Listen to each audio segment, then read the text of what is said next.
let's talk about the extreme importance of having access to your inner psychopath. And to prove that I have access to mine, I'm wearing these glasses. And boom, flip box with socks. So now you know I have access to my inner psychopath, which I've had for my entire life, mostly because I just have. I've always known how psychopaths think, but recently I've studied more and I've gone deeper. I've done what people call shadow work or inner work and really merged and integrated all those dark aspects of human psychology. The reason this is important is because A, it gives you the ability to truly defend yourself against evil. B, it allows you to see how the psychopaths are moving and there's two sides to everything, right? Let me give an example. One of the things I've seen is the people that claim sovereignty on paper, right? So on one level, the level of everything being as it's presented, right?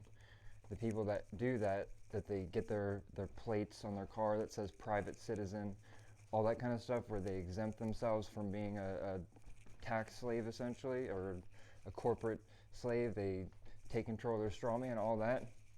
On one level, that makes sense, right? But if you know how a psychopath thinks, right, and the system is run by psychopaths, then you could see a flip side of that, where what is that actually doing? That's singling out all the people that actually have the ability to think for themselves, have the gumption to actually stand up for themselves and take action to take steps towards liberation for themselves and hopefully their fellow man. So essentially those people are putting themselves on the list, right? And that's exactly how a psychopath would operate. So if I was a psychopath, here's what I would do, and this is probably going to scare a lot of people, but it's not meant to. It's just to allow people to see how psychopaths operate. Right now in America, the eastern side of the country, if you look at our infrastructure, it is being demolished. It's a controlled demolition. Anyone that doesn't know that just isn't aware of what's going on. If you look at the bridges, if you look at the supply chain, if you look at just everything that's going on, and with all these storms they're just, I'm sorry people, if you don't realize by now that this is not normal, the way that these things are growing, moving, and it's not normal. So if I was a psychopath, that's exactly what I would do. I would completely disable the entire eastern side of the seaboard. I would make the entire south, I would decimate it, right? Because that's the place that people can be during colder months and be fine, with or without power. But if you decimate that population, that area, that infrastructure, all people have left is the north. So once you move people up north, then what do? Turn off the power. In the winter is when I would do it. So that's what I would do if I was a psychopath. I would have everyone move up north right before winter, and then I would turn off the power. So and how do I know that that's what a psychopath would do? Because I have intimate access to mine. I don't reject it. I don't shun it. It's like the opposite of what most people think. If you don't have access to your psychopath, it doesn't mean it doesn't exist. It just means that it's unchecked.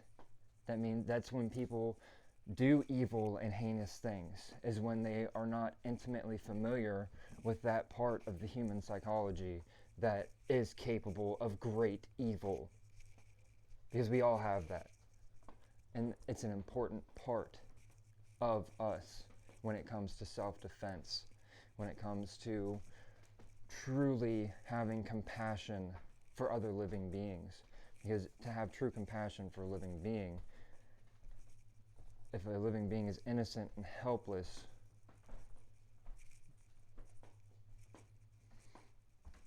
and it's being attacked and hurt, the compassionate thing is to defend it. If it's being attacked and hurt by something evil, malicious,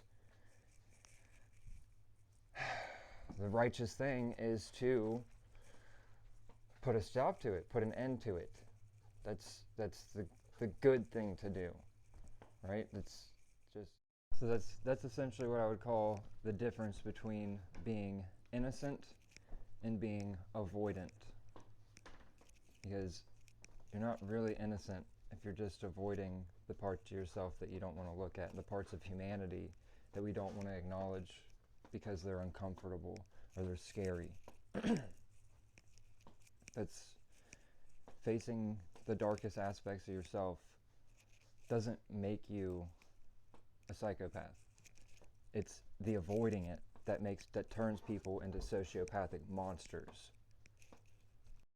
The repression of the natural parts of humanity is where the dis-ease comes from. It's because it's like everything else, like going back to the loving humanity thing, right? Loving freedom, loving humanity and freedom in equal parts to hating slavery and the suppression of humanity. You can't have more love for humanity than you have hatred for the suppression of humanity. It just doesn't work like that. Just like you can't have more ability to be a good person than you have capacity to do harm. They're equal measure. And when I say do harm, all I really mean actually is to do harm to those that would offend someone righteous, that would do something to hurt the innocent. Because if you can't defend the innocent that haven't learned to defend themselves, you're not a righteous person. You're just another person that needs defended from the evil that is occurring, that many people still want to deny. If we keep denying what's going on in this world and not acknowledging the sinister fucking cocksuckers that are operating shit right now, it's not going to get better. It doesn't get better without us actually acknowledging what's going on, organizing. Because if you think the most evil, sinister pieces of shit in this fucking world aren't organized, you're not awake. You're not paying attention. They are highly organized, highly motivated to do great evil. I'd love to meet some people that are highly motivated to do great good for humanity. Because right now they're scattered, few and far between, disorganized. One Lone Ranger here, one small group there. This is a spiritual battle with good and evil. And right now, the good is still thinking that everything's rainbows and sunshine, and I love that stuff. Yeah, I love that stuff. But that stuff is an aspect of us. It's one part of us.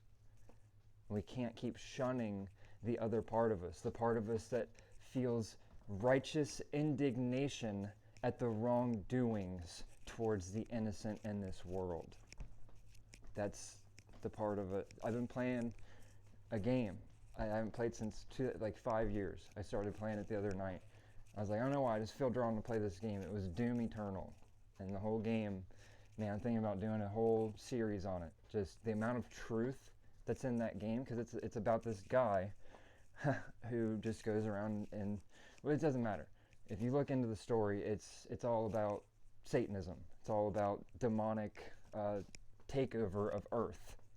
And this one guy, the Doomslayer, who goes in and just destroys the armies of hell. I want to be the Doomslayer. Not because I want to do harm, but because I want to protect the fucking innocent.